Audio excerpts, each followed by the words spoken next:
Pengambilan sumpah jabatan Menteri dan Wakil Menteri Kabinet Indonesia Maju sisa masa jabatan periode tahun 2019-2020 oleh Presiden Republik Indonesia dalam Surpres Penggantian Panglima TNI.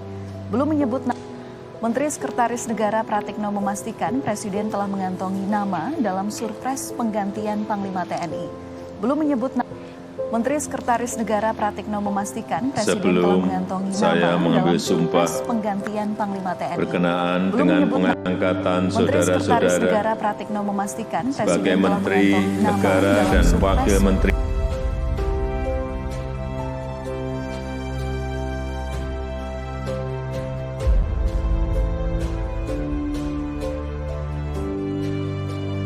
Kita ke informasi selanjutnya, pemirsa. DPR RI mengesahkan rancangan Kitab Undang-Undang Hukum Pidana atau RKUHP.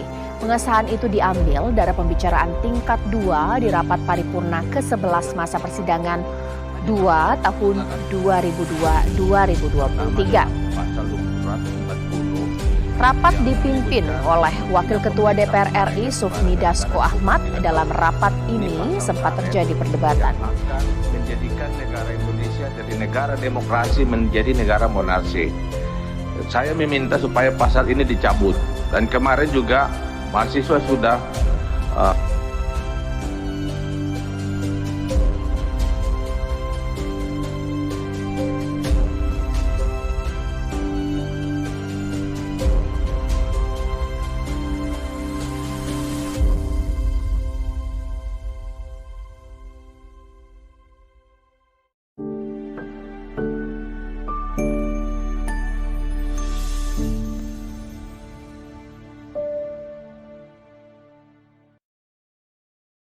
Dewan Perwakilan Daerah Republik Indonesia hari ini kembali menggelar uji kepatutan dan kelayakan calon anggota Badan Pemeriksa Keuangan periode 2022 hingga 2027. Ada 5 calon anggota BPK yang hari ini menjalani uji kepatutan dan kelayakan dari total 9 calon anggota.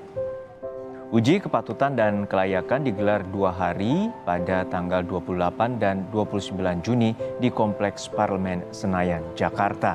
Ada 9 calon anggota BPK yang menjalani uji kepatutan dan kelayakan. Di hari pertama ada 5 nama calon yang diuji, sementara di hari kedua mereka yang Kementerian Pertahanan menjadi salah satu lembaga yang masuk temuan Badan Pemeriksa Keuangan atau BPK atas penggunaan rekening pribadi dalam pengelolaan dana yang bersumber dari APBN. Dalam laporan keuangan pemerintah pusat tahun 2019, BPK menemukan 5 kementerian dan lembaga yang menggunakan rekening pribadi untuk pengelolaan dana APBN serta belum mendapat izin dari Menteri Keuangan, yaitu Kementerian Pertahanan, Kementerian Agama, Badan Pengawas Pemilu, Kementerian Lingkungan Hidup dan Kehutanan, serta Badan Pengawas Tenaga Nuklir. BPK menyebut total pengelolaan dana APBN yang menggunakan rekening pribadi mencapai 71.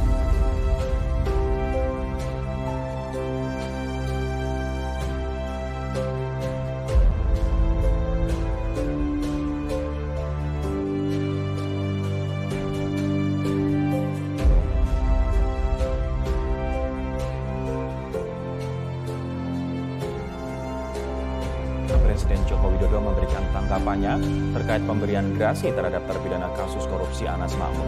Jokowi menyebut pemberian grasi dilakukan berdasarkan pertimbangan dari Mahkamah Agung dan faktor kemanusiaan.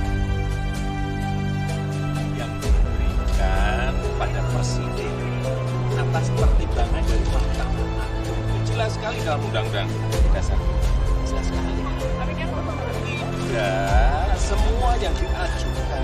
Keputusan Presiden Republik Indonesia nomor 131/P tahun 2020 tentang pemberhentian dengan hormat anggota Komisi Yudisial masa jabatan tahun 2015-2020 dan pengangkatan anggota Komisi Yudisial masa jabatan tahun 2020-2025.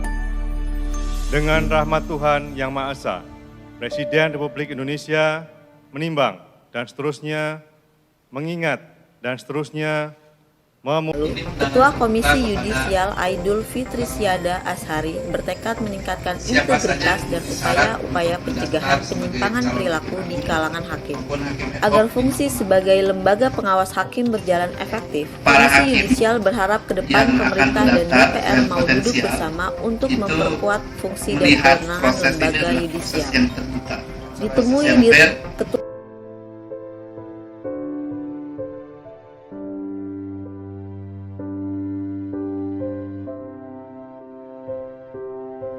Mahkamah Konstitusi Sidang uji materi memutus Undang-Undang Cipta Kerja dipimpin langsung oleh Hakim Ketua Arif Hidayat dan menghadirkan penggugat secara daring. Gugatan diajukan ke Mahkamah Konstitusi pada 22 Oktober atas Undang-Undang Cipta Kerja ditandatangani oleh Presiden Joko Widodo.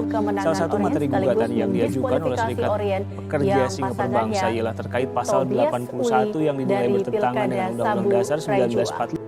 Sidang uji materi